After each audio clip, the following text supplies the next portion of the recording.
On va maintenant regarder les pannes de robinet. Donc tout d'abord, il y a en général deux grandes sortes de robinets. Les robinets mélangeurs, comme celui-ci, donc avec des boutons, bouton au chaud, bouton au froid, ou parfois un seul bouton. Et les robinets mitigeurs avec une seule commande qui permettent donc le chaud au froid et le débit d'eau. Alors qu'est-ce qui se passe avec les robinets comme panne? Et en général, ce sont des fuites, des fuites goutte à goutte ou des fuites plus importantes. Et on va regarder ce qu'on peut faire dans ce cas-là. Donc première chose à faire, on va commencer par les robinets mélangeurs. Première chose, couper l'eau, bien entendu. En général, le robinet est raccordé en dessous de l'évier à un robinet, ce qu'on appelle un robinet d'équerre, voilà. Donc il faut le fermer. Idem pour l'eau chaude. S'il n'y a pas de robinet d'équerre, ce qui arrive parfois, ben, il faut aller fermer la première vanne possible et parfois c'est à la cave le compteur.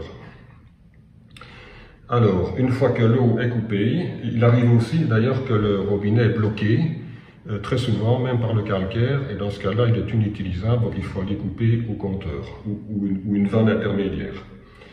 Alors, une fois que l'eau est coupée, il faut démonter les boutons de robinet, les deux boutons. Donc pour ça, en général, il y a une petite pastille là-bas et là-bas à enlever.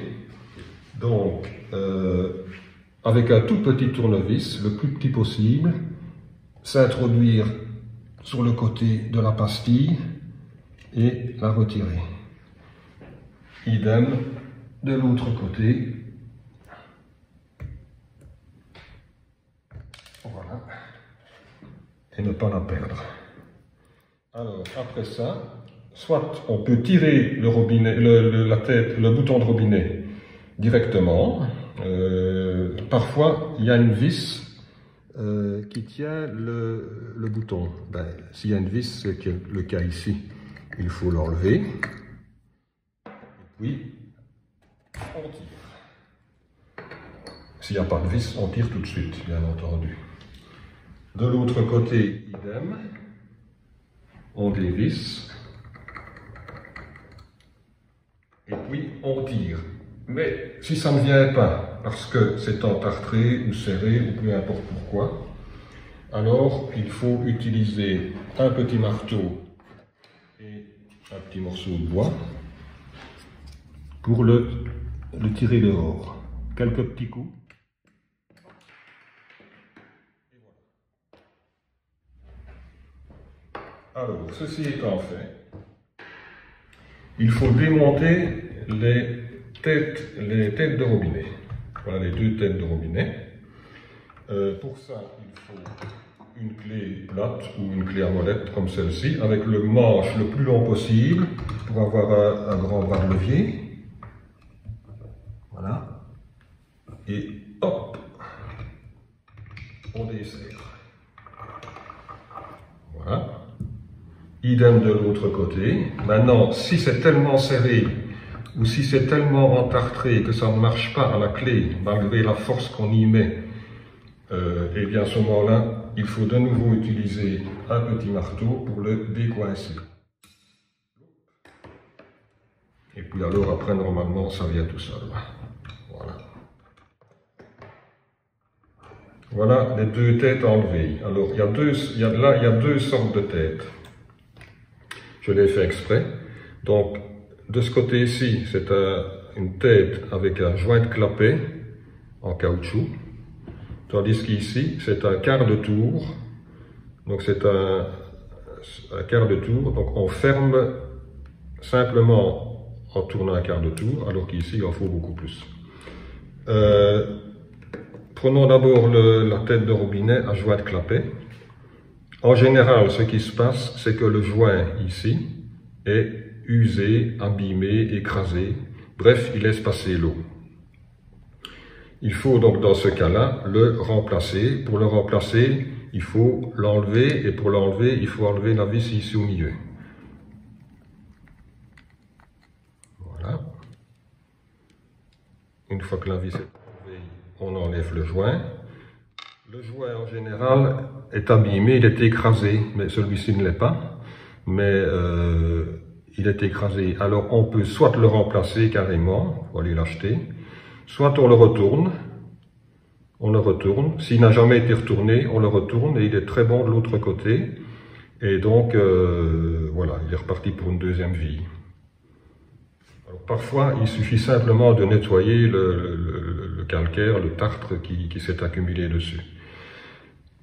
Alors, faire attention à une chose, c'est que ce joint, il s'applique dans le corps de robinet, il s'applique sur ce qu'on appelle le siège du joint. Donc c'est la partie métallique du corps du robinet qui reçoit le joint.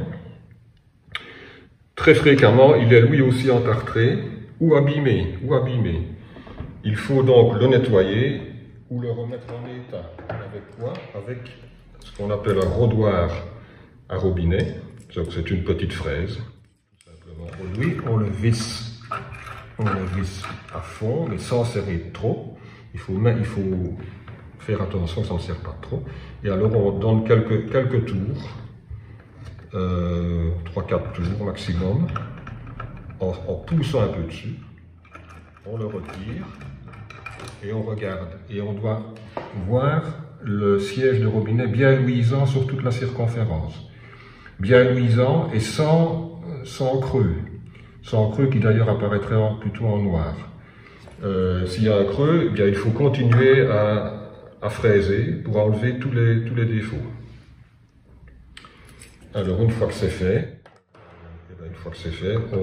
on remonte la tête de robinet.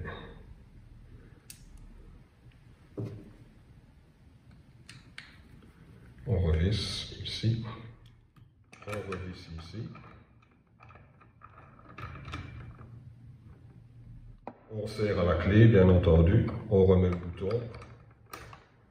Et on remet la vis et on remet le petit capuchon. De l'autre côté, système quart de tour. Donc le problème peut venir soit du joint ici, qui lui est fixe, hein, il se met au fond sur le siège mais il ne bouge plus. Mais parfois il s'abîme, voilà. Soit il est abîmé, celui-ci par exemple ne l'est pas. Ou alors c'est le mécanisme à l'intérieur qui permet le passage de l'eau, qui est abîmé ou est usé. Dans ce cas-là, il n'y a pas d'autre solution que de remplacer carrément la tête de robinet. Il faut aller en acheter une dans un magasin de bricolage. Sinon c'est au niveau du siège, c'est le même problème. Il faut éventuellement rôder avec le rôdoir pour bien le nettoyer et le remettre en état. Donc une fois que vous avez soit fait ça, soit acheté à nouveau, ben, vous le remettez en place. On serre, on remet le bouton et on remet le capuchon. Après la vis, on remet le capuchon.